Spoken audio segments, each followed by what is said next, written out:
குரோம்பேட்டை பகுதி கழக 28வது வார்டு தமிழக வெற்றிக் கழகத்தின் சார்பில் தண்ணீர் பந்தல் திறப்பு விழா நிகழ்ச்சி மிக சிறப்பாக நடைபெற்றது.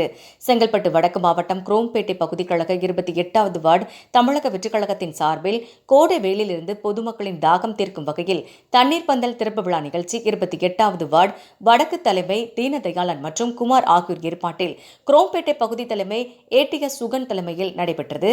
நடைபெற்ற நிகழ்ச்சியில் சிறப்பு அழைப்பாளராக செங்கல்பட்டு வடக்கு மாவட்ட செயலாளர் மின்னல்குமார் பங்கேற்று குரோம்பேட்டை MIT மேம்பாலம் பேருந்து நிலையம் அருகே வைக்கப்பட்டிருந்த தண்ணீர் பந்தலை ரிப்பன் வெட்டி திறந்து வைத்து பொதுமக்களுக்கு நீர்மோர், ஜூஸ், தர்பூசணி, வெள்ளரிக்காய், கிர்னிப்பழம் உள்ளிட்டவை வழங்கி சிறப்பித்தனர்.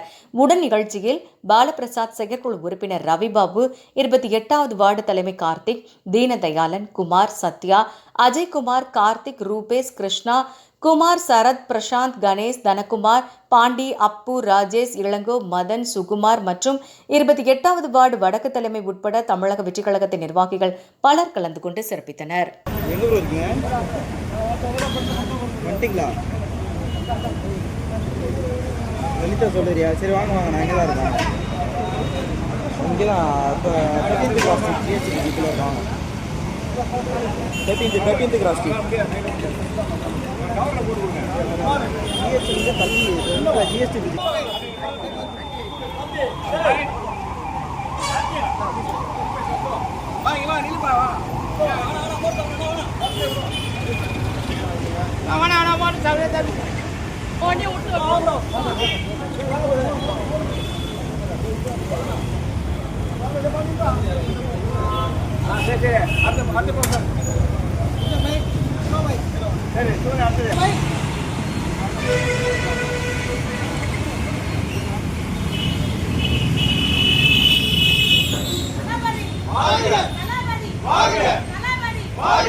வாழ்க